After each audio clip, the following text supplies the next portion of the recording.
আমি জানি না কেন তোমায় এতটা মনে পড়ে। আমি জানি না কেন তোমার সাথে কথা বলতে ইচ্ছা করে।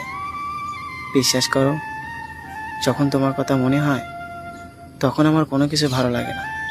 মনে হয় তোমার সাথে একটু কথা বললে হয়তো আমার মনটা ভালো হয়ে যাবে। কিন্তু এইটা দুনিয়ার সবাইকে বুঝাতে পারলেও তোমাকে আমি কখনো বুঝাতে পারলাম না। দিন শেষে তোমার কাছে অবহেলা ছাড়া কিছুই পেলাম না। অথচ একটা সময় ছিল আমাকে তুমি পাগলের মতো ভালোবাসতে। আর এখন সময়ের সাথে সাথে তুমিও পরিবর্তন হয়ে গেলে, অথচ আমি একটুও পরিবর্তন হইনি।